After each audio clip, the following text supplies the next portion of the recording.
Good evening and welcome to the TNT Show. I'm John Drummond and I'm your host for the next 60 minutes.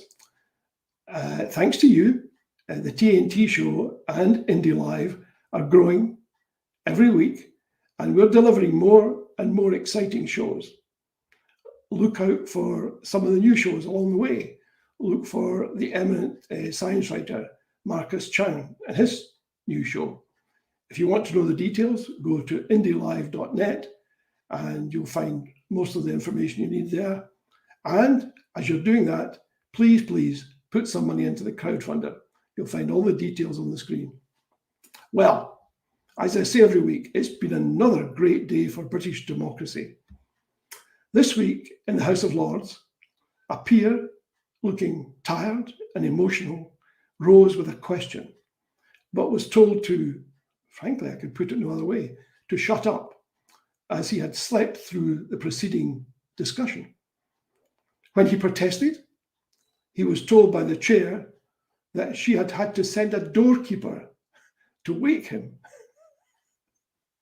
By the way, this legislator gets paid £323 per day for this sort of behaviour.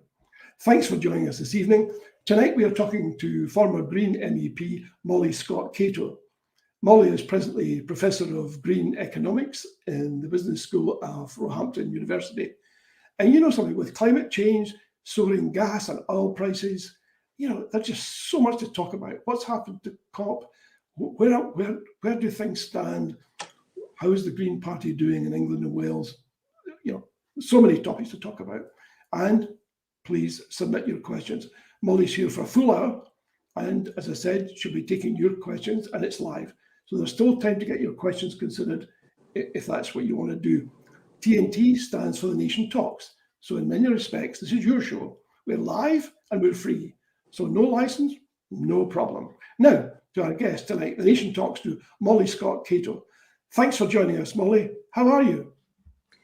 It's nice to be here. Yep, I'm well. I'm looking forward to the show.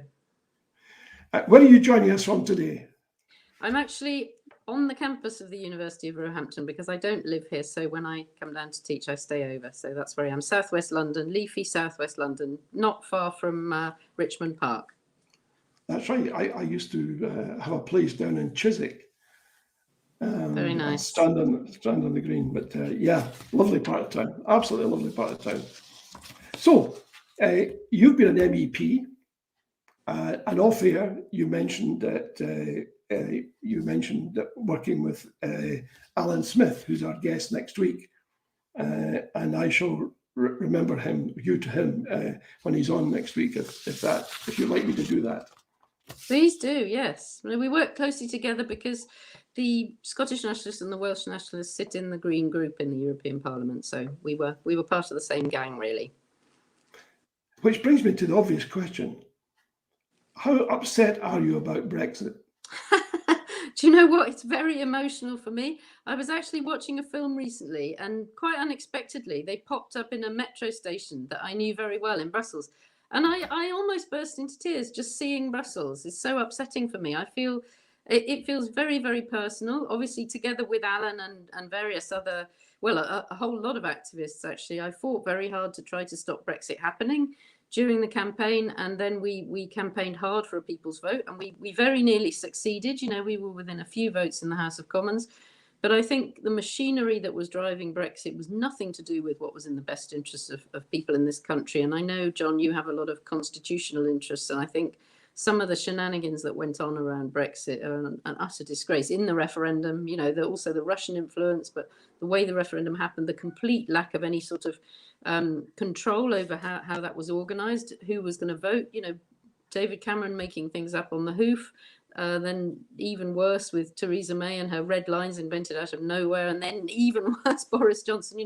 The whole thing was an absolute calamity, and we're seeing clearly now all the problems it's bringing for people trying to export and, just people trying to travel, the loss of freedom of movement, just so many problems, not to mention, of course, all the really serious issues being caused in Northern Ireland. So, the only thing that comforts me, and I said this to myself at the time, I gave absolutely everything to try to stop Brexit. And Yeah, that made it very emotional for me. And I was also totally exhausted. Came home on the 31st of January, spent a month sort of under my duvet sulking, and then it was COVID. So it's been quite a strange few years, I must say. Yes, it must have been a chastening experience to be part of a European entity making your contribution along with others to the betterment and the enhancement of the people right across Europe. I mean, I know people, for example, living in Portugal, where my son lives, who look at the road system and say, we couldn't have had this. We wouldn't have had these roads had it not been for the European community. And I speak to others who say much the same thing. I mean, it's so sad. Yeah, well, I think, I mean, that's one level, the level on which the European Union funds all sorts of infrastructure, but also, of course, when you get European funds, you get them because you are the most in need. It's not just like the sort of pork barrel politics we're seeing with the Tories now, where they're essentially using public money to make sure they keep their marginal seats. But, I think as a Brit going to the EU, I realised how much of the propaganda I'd swallowed, including what Boris Johnson wrote, when he was making his name as a journalist. And I didn't really understand what the European Union was about, even when I became an MEP. And yeah, it's not that you go native, it's that you start to understand the purpose of the European Union. And it's a purpose that's focused on peace building. And that's why, the war we're seeing now is such a complete tragedy and is sending shockwaves through the European Union, because what I admired about it so much was the way, especially that Franco-German connection, was built deliberately by people who fought the last war. They were all men, they were founding fathers, but they pledged from their different countries that they would build something better, that they would not just prevent war, but creatively and determinedly build peace in our continent. And the European Union is a success because it's a peace building project, essentially. And whether that's about building roads or whether it's about organizing academic exchanges or twinning or whatever it is, it's a deliberate process of peace building. And I think one of the reasons we're seeing conflict now in Ukraine is that we haven't been engaged in that deliberate peace building. And I'm a Quaker, and so peace is absolutely my thing. And yeah, I hadn't, even I, hadn't realised how much that's what the European Union was about. I came to value that very deeply, and that's the thing I regret most about us leaving. I see Boris Johnson is calling for unity and collective action across Europe. Do we have Seems to deeply talk about ironic to me. All of a sudden, it's like somebody discovering religion. Where were you before? Well, he'll just put on any suit of clothes, won't he, to suit? None of it means anything to him. He's not committed to anything. But yeah, I mean, I think the crisis has revealed very clearly, and I think a lot more people are waking up to this now, why we need to be part of the European Union. All the sort of trash we heard during the campaign about, it being a rotten old corpse, and it's just nonsense. I mean, the European Union has kept the peace in Europe. It's created prosperity in countries that, needed to make that transition from communism, and that a lot of countries want to join for exactly that reason. And we are just so diminished on the world stage from not having our place there. We saw a conference at Versailles. There were all the European leaders not only discussing what to do about Ukraine, but discussing what the future of our continent would look like. And there's just nobody from the UK there. We're just left out of those discussions. And we make up this nonsense about Asia Pacific. I mean, most of those countries people have never been to. They know nothing about them. It's just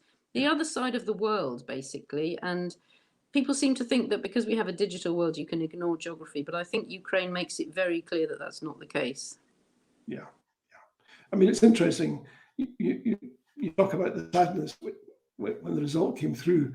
I was watching a TED presentation by Cato from The Observer, and she explains in graphic detail being sent to South Wales, from which she came, the area she came from, and her editor said, "Look, this is has the highest proportion of Leave voters."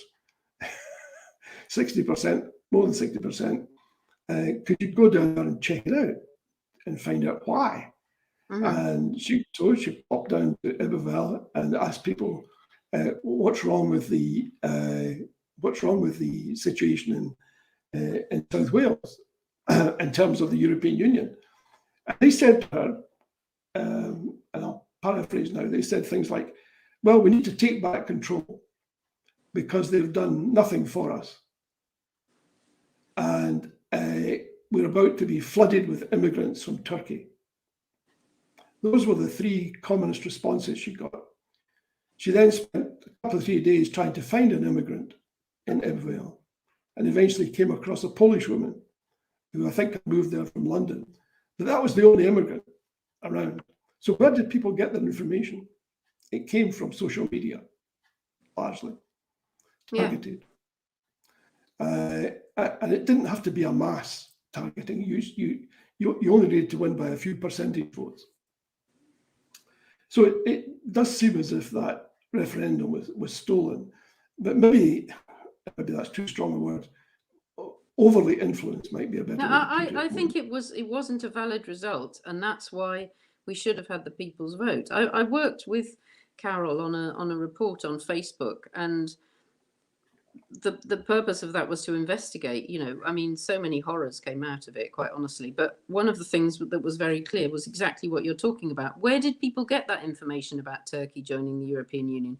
And then we started to see the dark ads that had been sent individually to people whose data had been stolen by Cambridge Analytica, so that they were manipulated with a particular message just for them, like the one that said, that went to Greens and that said, the EU is going to cause the extinction of polar bears, and the one that went to presumably old ladies like me that said, the EU is going to take away your cuppa, and just tailored, deceitful ads sent without people's knowledge. So I couldn't argue with those because I didn't know people were receiving them.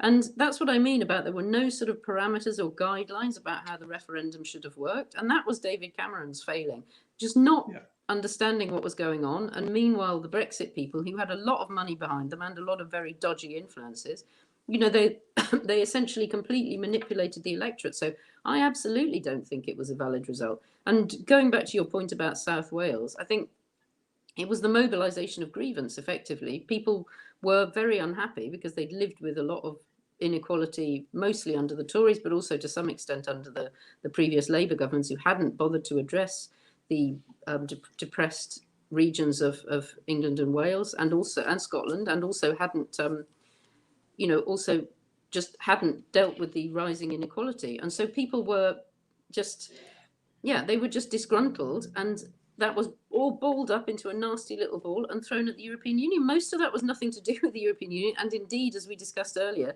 the European Union has invested more in Wales, for example, and also in Cornwall that I represented, than the UK government ever will. So it was just anyway, it was stolen. I don't think that's too strong a word. I absolutely think that's the correct way to describe what happened.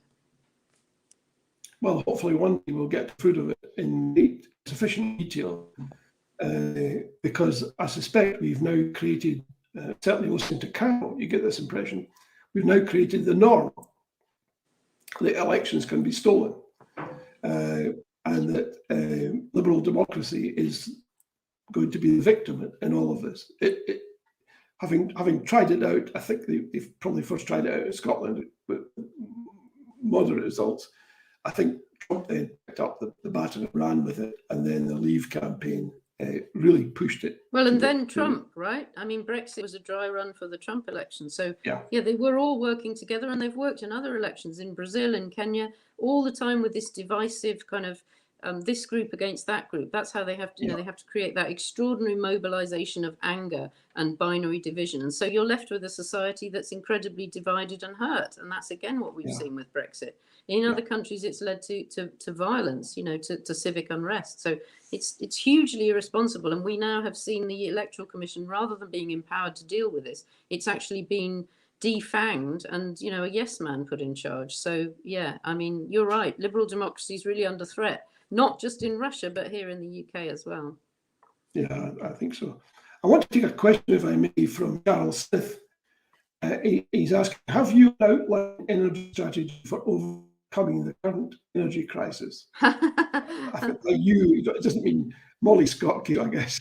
He's asking about perhaps the Green Party for England and Wales, if you feel comfortable talking about that, or just what's your view as a professor? Well, I can start with what the Scottish Green Party are doing, because they are in government, so they have the power to actually implement this, and they have a really significant programme I think it's £50 million to particularly ensure that people's homes are up to standard. And so they'll be investing in a lot of home insulation and installation of heat pumps and so on. So, you know, we don't just have a plan, we are implementing that plan in Scotland, in Ireland, in Germany.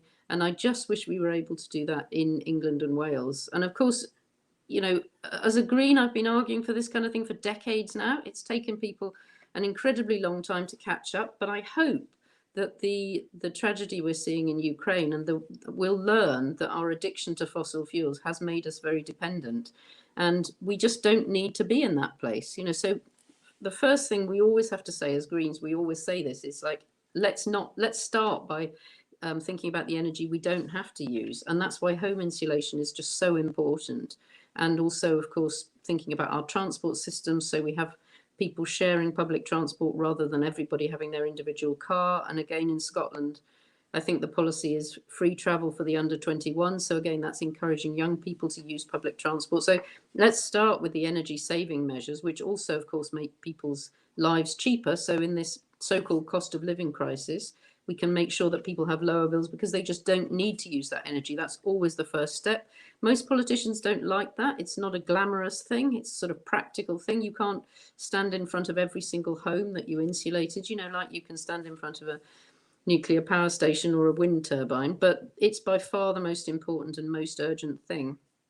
But then we need to think about where we get the electricity from. And, you know, we don't want to be going around the world, you know, from one dictator to the other, asking them for new fossil fuel supplies. And that's where we've ended up with our fossil fuel addiction. There's absolutely no need for that. We've got amazing renewable energy resources in this country.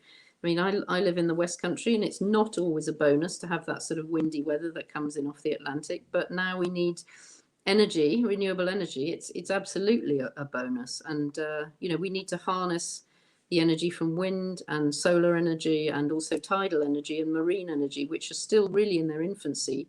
But, you know, where offshore wind was a decade ago, which was kind of still pretty experimental and expensive, marine and tidal could make the same transition that offshore wind's made, where it's now manageable and cheap. And we need to invest in other resources to achieve that as well. So the thing is, we've left it late, but we see the urgency now, and I think we just need to go onto a war footing and invest the money we need, not just in the kit, and to make sure this is available to everybody free of charge, which is what we have to do, but also to make sure we have the skilled people to do the insulation and the installation of heat pumps and so on. And if I could just tell a little personal story, I've been having my home insulated during lockdown, and I had my heat pump installed, and actually it was switched on the day that Putin went into Ukraine. I have a little sticker on it that says, "This machine kills fascists." But, you know, I was pleased about that. I was relieved about that. But I also felt a real sense of injustice that because I had savings, I could invest in improving my home and lowering my bills, whereas people on low incomes are stuck with having to pay these appalling inflated prices and to fund Putin's war. And that's why to me, it's a social justice necessity. It's not just about climate change. It's about everybody having a right to a warm home that they can afford to heat. And that's why we need to do the insulation and installation of heat pumps. I mean, it's particularly ironic in Scotland, where I think the situation is that the energy is most of the energy consumption is met by almost 98% renewables. And yet, you know, we hear Boris Johnson saying things like, we plan to build a nuclear power station in Anglesey. And you think, what madness is this? Why? You ask yourself. Who knows? Question but here do you know Gordon. what? I'll just say one more thing, John. Somebody reminded me yesterday. I was elected in 2014, so that was the first time I had my hands on a sort of research pot. And one of the first reports I commissioned was called "The Power to Transform," and it was about renewable energy in the southwest and could we meet all our energy needs from renewable energy. And the report discovered that yes, we could. So I agree, you're very well endowed with renewable energy resources in Scotland, but actually the southwest, even places like Wiltshire, you know, we found that actually, yes, we could provide for all our needs. It's just a question of investing, having the imagination and dealing with the the reduction in demand that's perfectly viable. So it just can be done. It must be done. And hopefully, if there's any glimmer of light to come out of the appalling tragedy of Ukraine, it will be that this is finally grasped by all politicians. And yeah, of course, nuclear is twice as expensive as wind power, and it takes at least 10 years to get on stream. So it's just not relevant to the crisis we're facing. Yeah. We have a question here from Gordon. It's my understanding that Brexit was a Russian strategy to undermine the EU and to weaken it financially. Would you agree with that? So what's interesting about this is we have to say that we don't know. So if you recall, the Russia report dealt with this, and the conclusion of the Russia report was that there was suspected Russian interference in our democracy, but they really weren't able to say any more. And my understanding is that's because Boris Johnson, as Foreign Secretary, directed people's attention away from that. And so, and Theresa May as Prime Minister, when Boris Johnson was Foreign Secretary, if you remember, she made her speech at the Mansion House, and she then sort of blew the whistle on this and said, we need to be aware of Russian interference, but nothing followed. Why didn't we then find out everything the security services knew about who the moles were and who the agents were and what the actual strategy was? Nothing followed. And so the Russia report concluded, we have no information to go on. And you may remember that Boris Johnson said in the House of Commons, and it's very careful wording, I think, he said, I have no evidence of successful Russian interference. And that's apparently because he asked that the security services didn't look. So one of my key demands, the key demands of Greens, is that we ask the security services to report what they know about this. And we're seeing, you know, for example, with so-called Lord Lebedev, who is indeed a lord, but, you know, the security services advised against putting him in the House of Lords in our legislature. Boris Johnson overruled that. So I think I mean, there's so many questions here, but rather than looking for answers, I think the people in power are turning a blind eye and maybe instructing others to turn a blind eye. And so that's why I can't say with certainty that Russia interfered in that vote. But there's so many hints and signs that that's the case. And I want a proper investigation. So we've got the evidence to say that that is the case. But, you know, without the evidence, I can't say that clearly. Yeah, you mentioned Lebedev. Apparently his title is Lord Siberia. Is he actually called that? I thought that was a joke. I believe so. Lord of Siberia. Maybe that's a joke. Maybe, of course, the other joke that's circulating just now is that Johnson's administration is, in every sense, the best government that money can buy. Indeed. But we have a question here, which is an interesting one, I think. Is the Green Party for Wales and England a hindrance to an agreement with Plaid Cymru to push for Welsh independence? What is the situation in Wales with the Green Party? I'm not quite sure how that works because, I mean, the Scottish National Party and the Scottish Greens are working together in government and also for independence. And Wales Green Party supports independence. So, okay. And they're working with Plaid Cymru to achieve that. I suppose the question might be, why isn't Wales Green Party independent of the England and Wales Green Party? And to me, that's just a question of time. I would say Welsh independence is, I mean, I am Welsh myself, so I'm a big supporter of Wales and of Welsh independence. I'm wearing my red Welsh jacket here. So I think the answer is that it's a question of time. As support for Welsh independence grows, the Wales Green Party will probably become independent of England and Wales Green Party, just as the Scottish Green Party became independent maybe 20 years ago now. Yeah, well, that's interesting. So, I mean, I'm not sure where you got your information from, but Welsh Green Party in Wales supports independence. So that's what I think. So here we have the Green Party in government in Scotland. I may be mistaken here, but it sounds less radical than it once did. Is it the case that once you're in power, you become slightly neutered? You have to sort of, you're part of a collective. You have to take on board issues that are not mainstream as you see it, and you're perhaps inhibited from talking on issues that where you feel you might want to criticise the government because you're part of it and you have to work as a collective. Am I mistaken there, or is that just the very nature of working with other parties in government? Because I keep thinking of when the Tories had an arrangement with the Lib Dems. It seems to me the Tories came out of it exceptionally well, and the Lib Dems pretty much got defenestrated at some stage later. Or emasculated, perhaps even. Yeah, there's quite a lot to unpick there. I should start by saying I'm quite wary about saying too much about Scottish politics, because it feels like very different politics from England and Wales politics these days. And obviously the Scottish Greens are a separate party, so I don't want to be treading on their toes. But the point is about being in government, that before you go into government, you negotiate a shared policy agenda. And so effectively, you've already exercised your power by including in the agreement for government the policies that you want. And so, for example, the £50 million home investment programme I've talked about is one example of that. And there's also pledges to set up new nature zones or national parks and so on. So the Greens negotiated a programme, and that's going to transform Scotland, and a lot of green policies will be implemented in the course of that government agenda.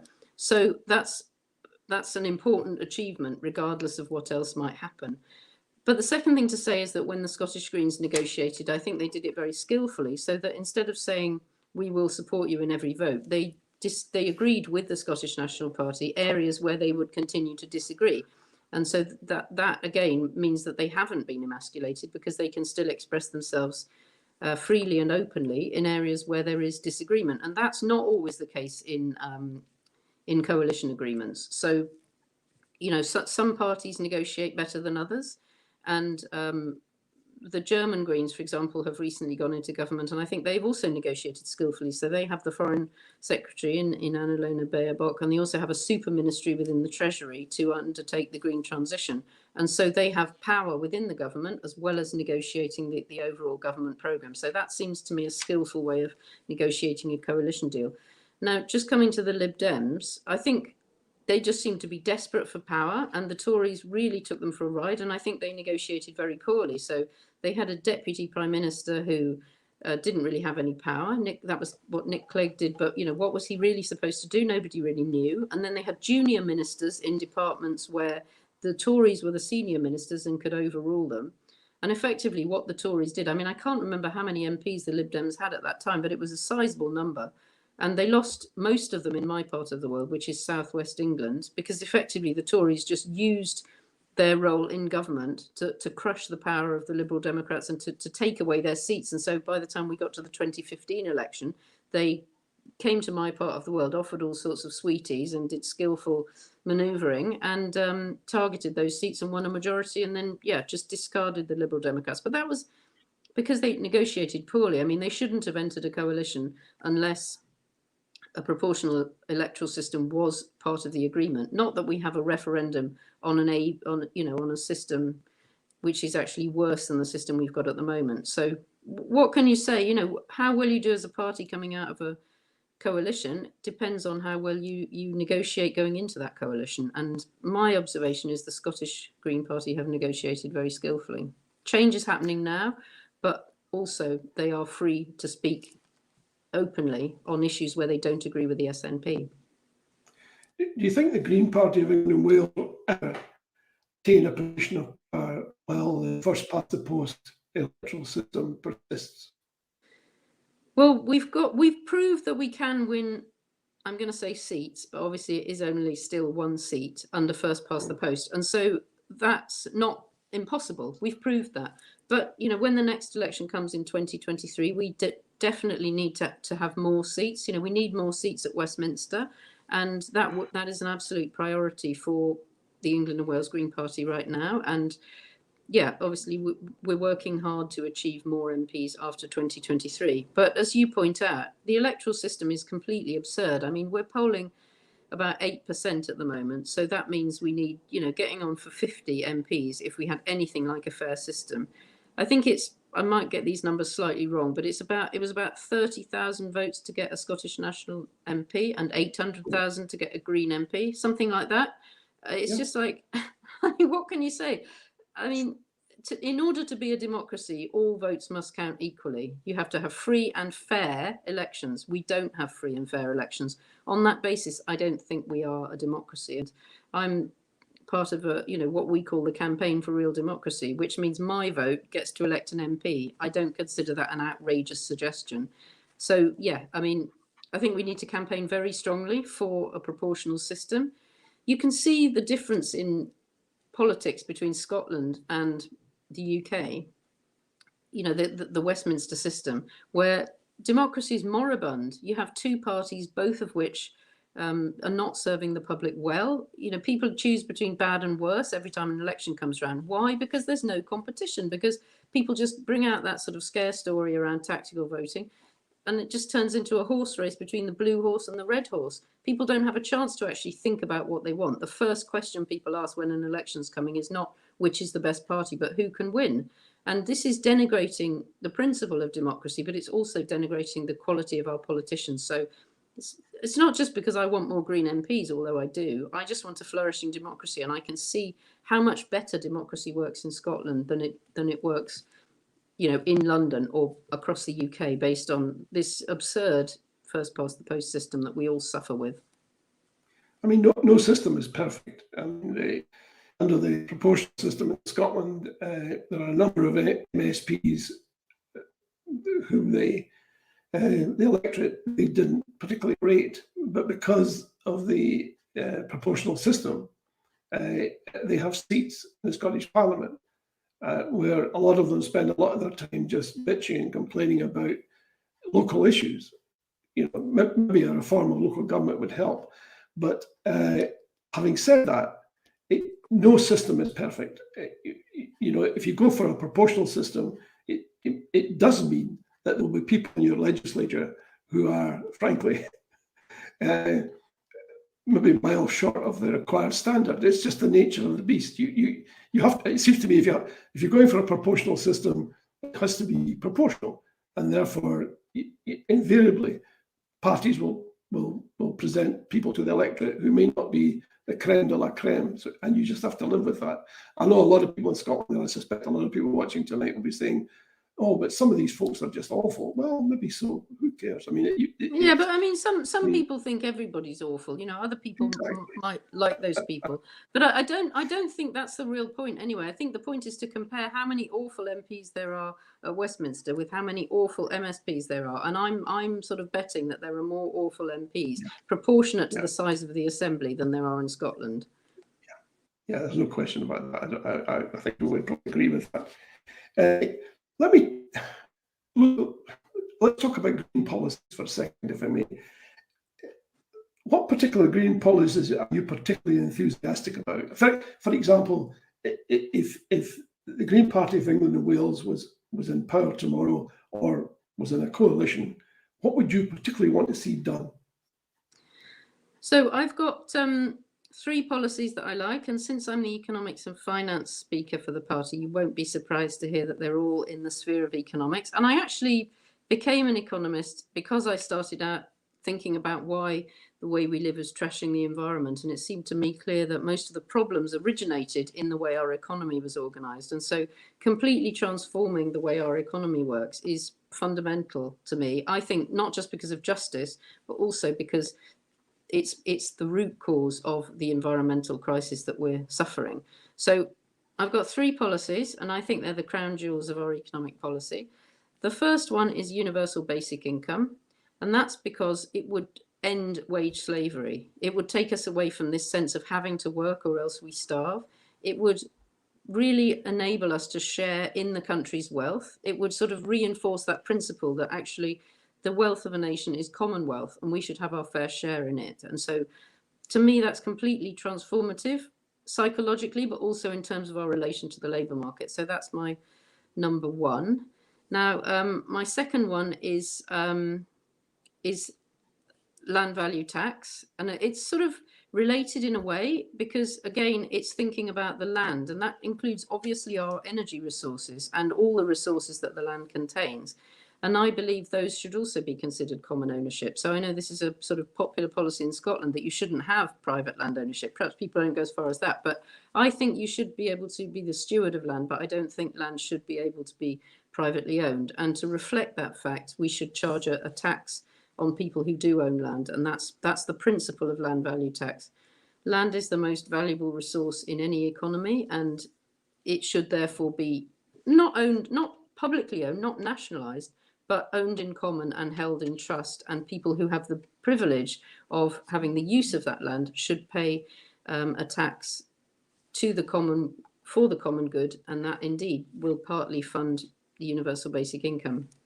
And my third one is transforming the way our monetary system works, because at the moment we've privatized the function of creating money, and we've allowed banks to do that, and then we have to borrow that money back from them. That was a political decision, and the Green Party supports a monetary reform position, which is to say we would create money publicly as a public good rather than privately as debt. And that again would completely transform the way our economy works. And yeah, it would end this whole argument about austerity, and the fact that we don't have the money to pay for what we need to do. We would create the money to pay for what we needed, and we would then tax money back to ensure that we didn't have inflation and excessive money supply. So those are three policies that I found when I came to the Green Party in our economic department. So I have no responsibility for explaining that, for making them our policy, but it took me a while to work out exactly how they all work and why they would transform our society. But I think they are the crown jewels of Green Party policy, and they would be totally transformative. They would end injustice and they would end exploitation. So there we are. That's my answer. Excellent, excellent. I think you'll find a lot of people watching and listening tonight will be giving you 3 resounding cheers for that. In terms of number 3, monetary reform, how much does that owe to modern monetary theory, would you say? Well, so we had this as our policy before modern monetary theory was much discussed. I don't find it a very useful phrase, because I'm not talking about a theory, I'm talking about the practice of how money is created. It's also, not modern. I mean, this has been discussed. I mean, Shelley had similar views about how money should be created, so it's not a new idea. So yeah, so I mean, modern monetary theory sounds like the sort of thing I might study in my economics department, and I don't find that a transformative phrase, whereas maybe public money creation also is not a transformative phrase. But yeah, so to some extent it has a similar understanding of how money is created, because that actually is just like a real story rather than the false story about how money is created. Yeah. But in terms of the policy, I think there are some small differences, but essentially, yeah, we have the same understanding of how the money system works and how it should be changed. But it's also worth saying, of course, that other countries do have a lot of public money creation. So in Germany, about half the banking system is public banks. And that means when that money is created, it belongs to the public. And they have an amazing public bank called KfW, which they call it a public development bank, but effectively it can create the money for what the German government wants to happen. So, originally it was set up to rebuild Germany after the destruction of the Second World War, and then it was used in a similar way to create the money that was needed to bring about the unification of Germany. And now, of course, it's turning its attention to the sustainability transition, and they have the money to do that without getting into debt. And we could have exactly the same kind of bank in this country, but we're so obsessed with finance as a privatized, profitable sector for the few to benefit from, that we just don't have that public banking system that we need. And it's also why businesses find it so hard to raise money. Whereas in Germany, similarly, they have regional banks that support their businesses. So transforming our banking and finance sector it's so overdue. It would address this question of inequality. It would enable us to pay for the sustainability transition. It would help support our businesses. It's just so important. It seems to me, we seem to be light years away from that. When I look at politics just now at Westminster, I see exactly the opposite of what you've just proposed. I see money being but going to various friends and cronies, and the whole public procurement process seems to be skewed towards the friends of the Conservatives and etc. And there doesn't seem to be any track on where the money goes. And even when there is occasionally some sort of audit, it's poo-hooed and dismissed, and the conclusions are overlooked. I want to ask you your thoughts on how you think the UK economy is going to perform for the next year. But just make this, I want to include this comment from Charles Smith. He said, "I wonder if Molly could spare a minute to stand for the Scottish Parliament." You know what? I've seriously thought about coming to Scotland. My daughter lives in Glasgow, and so it's really nice that she's there, because I go to Scotland regularly now, and it's just, I mean, it's such a beautiful country. It's so well endowed with the resources we need to build a green economy. The thing I struggle with is the light in the winter, and I'm just not sure I could cope with that. I struggle enough, honestly, in England when it gets dark in the winter. But yeah, I mean, I notice that every time I go to Scotland now, I look for my passport, even though I know I don't need it yet. And I think if Scotland became independent and rejoined the European Union, I think there will be a flood of people, and I might be amongst them. Yeah, I think you're probably right there. Yeah. So, keeping your economics hat on for a moment, please, could you give us your thoughts on how you see the UK economy performing over the next 12 months? Obviously, it's quite hard to, it's always hard to make predictions. And I find it hard as a politician to make predictions, because I want to say what I think should happen rather than I think what will happen. But given the Chancellor we've got now, I think, you know, we're going to be facing very serious inflation. People's real wages are going to be declining. That's already happened, but we're going to see more of that. And we're going to see people really struggling. So we've seen a real increase in the amount of tax ordinary working people are paying. That tax could be paid by the wealthy, but this Chancellor is choosing to put that extra taxation onto people on ordinary incomes.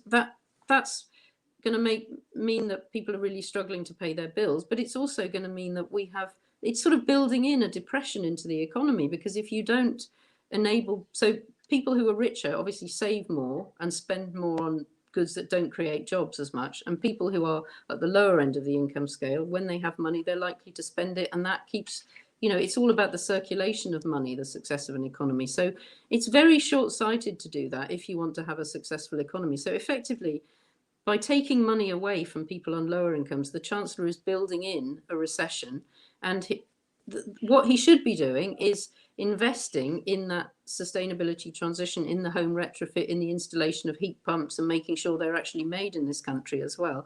And then he would be creating economic success and enabling people on at the lower end of the scale to have well-paid jobs. So yeah, like I said, I find it quite hard to predict, but because I want to change, I want to be the Chancellor, making things better.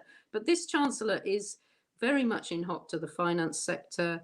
He's incredibly conservative and narrow-minded about where he perceives the economy to be going. And I mean, we did hear good things around the COP negotiations around greening the economy and investing in renewables and so on, but he even seems to have turned his back on that more recently.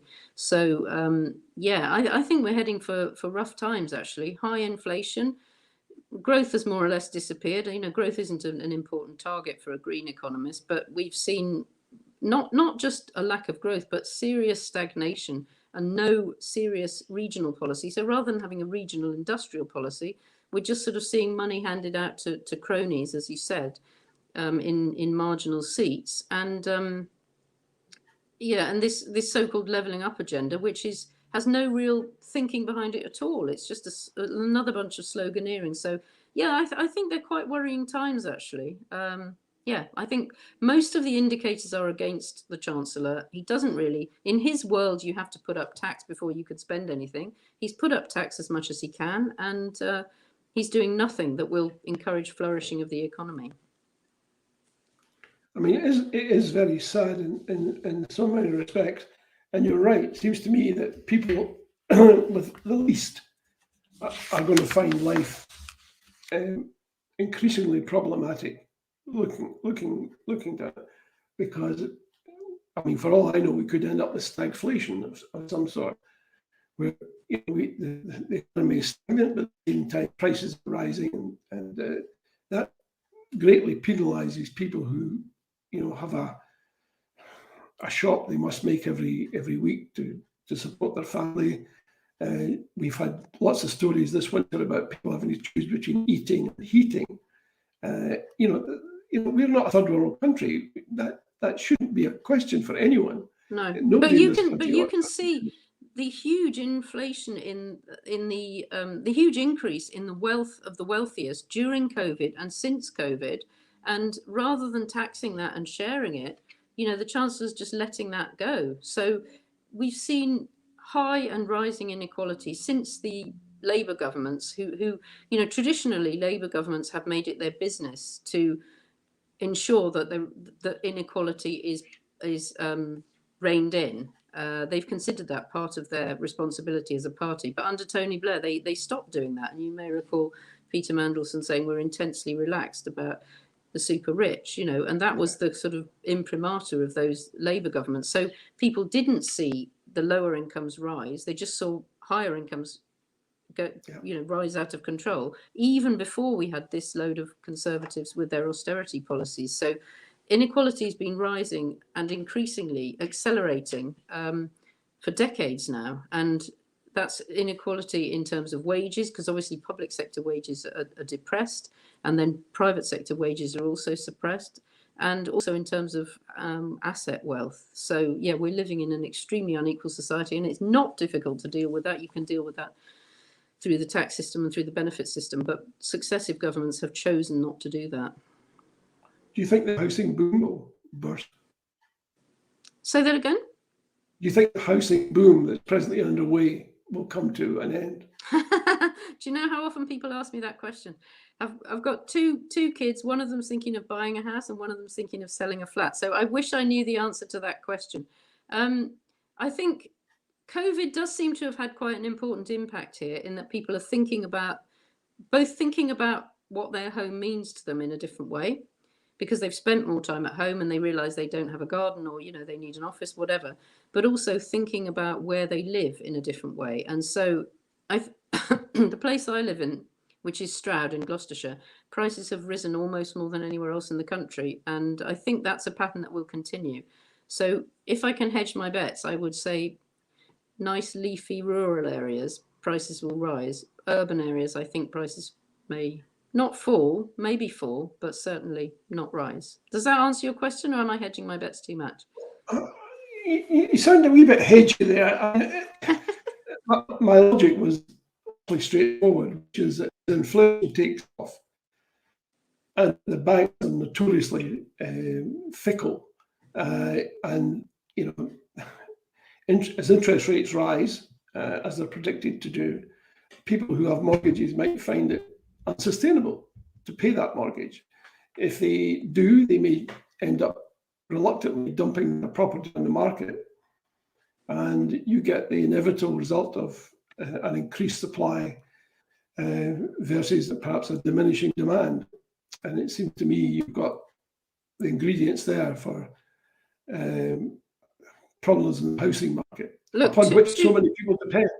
Two reasons I don't think that will happen. One reason is that the homeowners are Tory voters, and so I think they will be sheltered. If that starts to happen, I think the Chancellor will shelter them against that.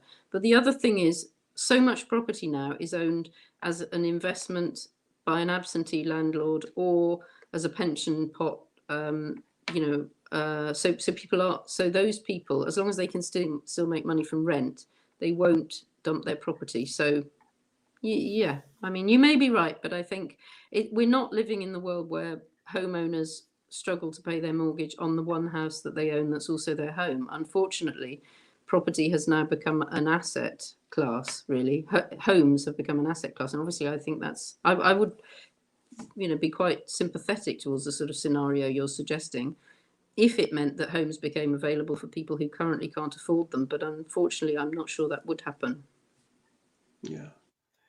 Well, if you look back over history, the whole housing market tends to be associated with boom and bust over extended periods of time, perhaps. So as we look down the pike, we almost certainly will have more inflation. It seems to be, based on what you're saying, the reaction of the government will be one of looking after its supporters rather than looking after the country as a whole. They have a record here, it seems to me. I don't think we've ever seen a government that places so much importance on marginal seats, Tory party donors and friends of the Conservatives. You know, obviously parties do that to some extent, but I think this government is outrageous in the way they're partisan. And, you know, I think most people in this country are not being served by them in any way. And I don't think they have a sense of duty towards the country at large. And that, you know, people are cynical about politicians, but in my lifetime, I can never remember a government that was so much ignored the interests of most people in the country, and indeed the country's own interests, just to serve their own ends. How much of that is down to the fact that the UK does not have a written codified constitution that might constrain the wilder excesses of an executive? Yeah, well, you know, I mean, two things have emerged about me in this interview. One is that I like the number 3, and the other one is I'm a very great fan of Germany. But I am a great fan of the German constitution. And of course, it was written to make the democracy successful in a country that had lived under fascism. And so, you know, American and British lawyers got together and thought about how would you design a very successful democracy, and they've created Germany, and good for them. Trouble is, they didn't go back and make it happen in either of their countries. But anyway, I think you're completely right. I think the Brexit vote showed why we need a written constitution, but we're seeing so many more reasons for that. So the illegal prorogation of Parliament, you know, in a lot of, when I was sitting there in the European Parliament, my German friends would say to me, well, can they do that? And I was kind of like, well, they can do it if they can get away with it, you know, because we don't have a rule book. And of course, being German, you know, they have a big chunk with the Bill of Rights, and then exactly what you can do and which conditions you can do it, and so on. So they were horrified that we were operating with effectively a sort of old boys network and Erskine May. It's just like, it's so embarrassing, to be honest, when they watched how our so-called mother of parliaments functioned.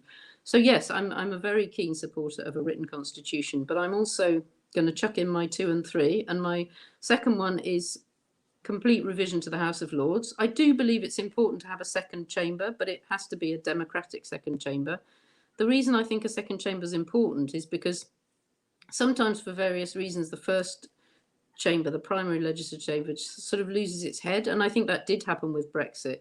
And the Lords knew that, but they didn't feel they had the democratic mandate in order to oppose Brexit. And the same with the prorogation, and the same with the policing bill. That, you know, you see the Lords now kind of using their power, but every time it comes to the final bit, they hold back, even on important constitutional issues, because they don't have a democratic mandate. So I think a democratic second chamber is very important. And my third one, you won't be surprised to hear, is a fair voting system. A voting system where the way people vote translates into the way the seats are allocated in the Parliament. To me, that's the definition of democracy. So we have that. We're not living in a democracy. We're living in some sort of bizarre 18th century dining club.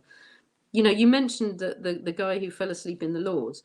The reason that's happening is that they start their business after lunch, because the assumption is you go hunting or, you know, conduct your other business, whatever, before lunch. You have a nice lunch, and then you start, you know, then you go down to your sort of hobby in the House of Lords. And then because they've got a lot of legislation coming through at the moment, they're having to stay up till 2 or 3 in the morning. So no wonder he was asleep. But the answer to that is to make their working day start at 9 o'clock. And then this good noble lord can get to bed at a decent time, and he won't be found sleeping in the chamber. So yeah, I mean, there's so much wrong with our constitution. Another thing, well, obviously my European colleagues were very confused about eyes and nose, because to them that was parts of your face. They couldn't really get their heads around, like, the eyes have it. That was when we were all watching the Brexit votes together. But also they were just astonished by some of the things that went on. You know, what, there's a guy in tights and a sword? What's that all about? And then, you know, the mace, the guy carrying the mace, that was like, what, are you saying that's some sort of magic golden stick? They'd say to me. I mean, I can't tell you the cringing that went on. I hadn't seen it through, you know, those sort of independent eyes. I studied PPE. I went through all the constitutional stuff, you know, the nobility of the unwritten constitution. But Brexit and working in European politics blew all that away. So I'm totally with you on the written constitution. How far would you go?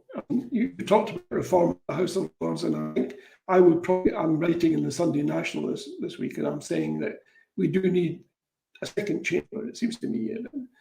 And of course, it would need to be democratic, not like the present bunch of folks they have there. But how far would you go? I mean, would you keep the monarch as the head of state, or do you think the head of state also ought to be elected? Shall I start with my House of Lords proposal? Because again, it's in thirds. So I would like to have a little bit like they have in Germany again, but I would have a third directly elected. I would have a third elected from the regions, so that you make sure you have all the regions represented. And then I would have those 2/3 operate as an electoral college to choose the final third, who are experts in their field, because this is what I think the House of Lords does really well. So they have, like, you know, Robert Winston, expert on fertility medicine, Tanny Gray Thompson, you know, disabled athlete. They have some really, Melvin Bragg as well. They have some really fantastic people who know their own areas very well, and that's extremely useful in a legislature. So you could build that in. In terms of the monarch, the Green Party's policy, I think, is quite nuanced here. The Scottish Greens are obviously more Republican than I am, but living in Gloucestershire, you know, all the royals live there, so I have to be a bit careful. But no, what our policy says is that the hereditary principle would play no part in our democratic politics. And to me, that says obviously abolishing hereditary peers, but also removing any political power from the monarch. But I don't think it's incompatible with a Scandinavian style monarch. So that's what I think our policy means. But I would agree that's quite open to interpretation. Yes, it really is. I mean, right now the Queen gets an allowance. Would you continue with that? Yeah, but I mean, I think the problem with the monarchy is it's tied into that system of land ownership and aristocracy that goes back to feudal times, and that part I would end. So, for example, we have the Crown Estate. So every time you put up a wind turbine, the seabed all belongs to the Crown Estate. So, you know, the monarch has a role in deciding where you can put your wind turbines. This is just lunacy.